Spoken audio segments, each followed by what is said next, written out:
Assalamu alaikum boys. Today we are going to start new chapter, that is sound, and subtopic of this chapter is sound waves.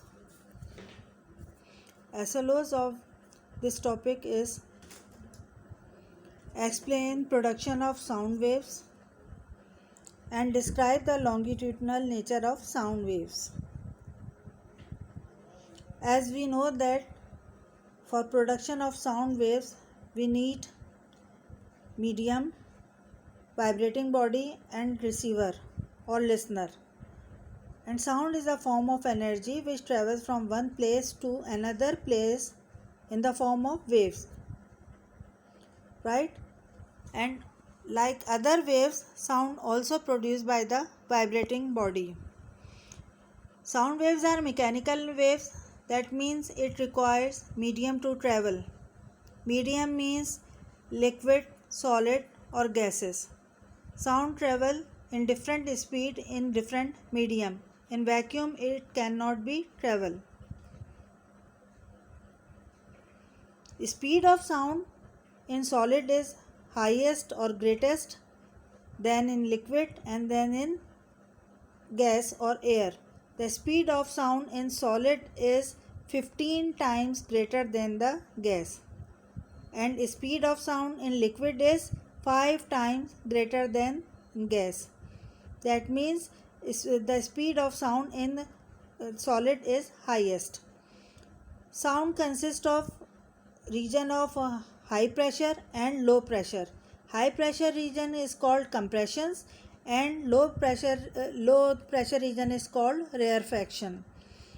Example of sound production of sound is string vibrates to produce a tune, vocal cord vibrate to produce a sound, and vibrating prongs of a tuning fork. As I told you, sound is faster in solid than in liquid and air. The speed varies with temperature and humidity. That means if temperature rises, the speed of sound increases. If temperature decreases, the speed of sound decreases. Similarly, in humidity, if air is humid, then speed of sound is increases, and if air is dry, the speed of sound decreases. To find the speed of sound, we can also use the formula V is equals to F lambda, where F is the frequency of sound and lambda is the wavelength of the sound wave. To show that sound is produced by a vibrating body, we can do this activity. Use a tuning fork and hit it with a rubber pad. It vibrates and produces sound. To see is it vibrate, we touch the tuning fork with a tennis ball. The tennis ball move away, which shows that tuning fork vibrates and produces sound. Similarly, when we hit the drum, the membrane of the drum vibrates and produces sound.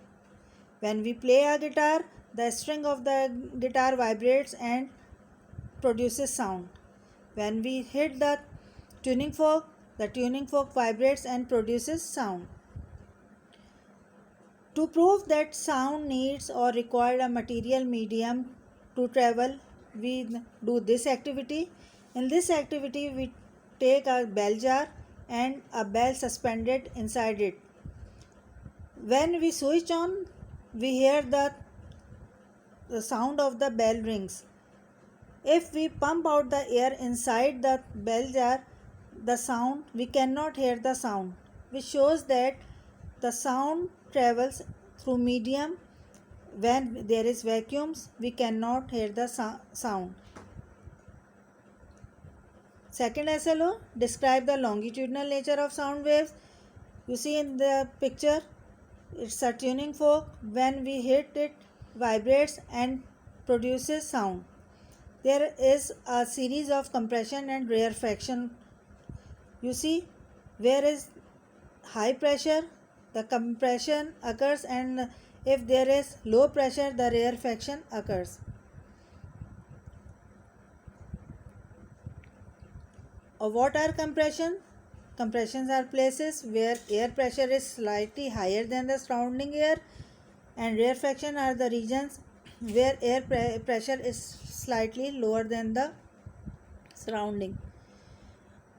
And the direction of the propagation of the sound wave is parallel to the molecules of the air. That is why we call that sound waves are longitudinal waves, because in which the direction of the movement of the wave is parallel to the direction of the motion of the particles. This is another picture of the sound waves, where C shows the compression and R shows the rarefaction. Previous video, we studied that sound needs a medium for propagation. That is, it requires some medium to travel from one place to another.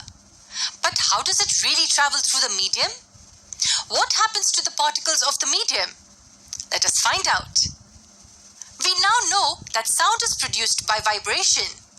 When the object is vibrating, it sets the particles of the medium around into vibration. In the process, the nearest particles to the source gets displaced from their mean or equilibrium position. They start to collide with the particles adjacent to them. The adjacent particles then also get displaced from their mean positions. They in turn do the same to their neighboring particles. This process continues in the medium till the sound reaches our ear. We see that we create some disturbance flowing through the medium